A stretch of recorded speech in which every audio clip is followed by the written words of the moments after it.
നിങ്ങൾക്കൊരു പൈലറ്റ് ആവാൻ താല്പര്യമുണ്ടോ? ബോയിങ്ങിന്റെയും എയർബസിന്റെയും കണക്കുകൾ അനുസരിച്ച് അടുത്ത 20 വർഷത്തിനുള്ളിൽ 5 ലക്ഷത്തോളം പൈലറ്റുമാരുടെ ഷോർട്ടേജ് ലോകത്തുണ്ടാവുന്നുണ്ട്. ഇത് വെറും ഒരു കണക്കല്ല, അടുത്ത 20 വർഷത്തേക്കുള്ള അവർക്ക് ലഭിച്ച എയർക്രാഫ്റ്റ്സിന്റെ ഓർഡേഴ്സിന്റെ എണ്ണം അനുസരിച്ചുള്ള കണക്കാണ്. +2 കഴിഞ്ഞവർക്ക് വെറും 1-2 വർഷം കൊണ്ട് ഒരു പൈലറ്റ് ആവാൻ കഴിയും. ഇന്ത്യയിൽ ഒരുപാട് ഫ്ലൈയിങ് സ്കൂളുകൾ ഉണ്ടെങ്കിലും ആവശ്യത്തിനുള്ള എയർക്രാഫ്റ്റ് ഇല്ലാത്തതും ക്വാളിഫൈഡ് ട്രെയിനേഴ്സ് ഇല്ലാത്തതുമാണ് കാരണം. ഇന്ത്യയിലെ ഒരു സാധാരണ ഫ്ലൈയിങ് സ്കൂളിൽ കയറിയാൽ 4-5 വർഷമെങ്കിലും എടുക്കും ഒരു ക്വാളിഫൈഡ് പൈലറ്റ് ആകാൻ. ഫീസും ഒട്ടും കുറവല്ല. എന്നാൽ വിദേശത്ത് നിന്ന് പഠിക്കുകയാണെങ്കിൽ 1 വർഷത്തിനുള്ളിൽ തന്നെ നിങ്ങൾക്ക് കൊമേഴ്ഷ്യൽ പൈലറ്റ് ലൈസൻസ് എടുക്കാനായി കഴിയും.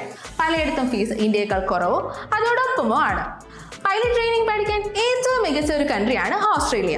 ലോകത്തിലെ തന്നെ ഏറ്റവും നല്ല ഫ്ലൈയിങ് കണ്ടീഷൻ, മികച്ച സേഫ്റ്റി റേറ്റിംഗ്സ്, ഏറ്റവും നൂതനമായ എയർക്രാഫ്റ്റ്സ്, മികച്ച ട്രെയിനേഴ്സ്, ഇതൊക്കെയാണ് അതിനുള്ള കാരണം. ഓസ്ട്രേലിയയിലെ ഏറ്റവും വലിയ ഫ്ലൈയിങ് സ്കൂളുകളിൽ ഒന്നായ ഓസ്ട്രേലിയൻ നാഷണൽ എയർലൈൻ കോളേജിന്റെ അഡ്മിഷൻ കോർഡിനേറ്ററും പൈലറ്റുമായ ക്യാപ്റ്റൻ ക്രേഗ് മെക്കൻസി നയിക്കുന്ന ഒരു സൗജന്യ വെബിനാർ ഗ്ലോബൽ എഡ്യൂക്കേഷൻ നിങ്ങൾക്കായി ഒരുക്കുന്നു.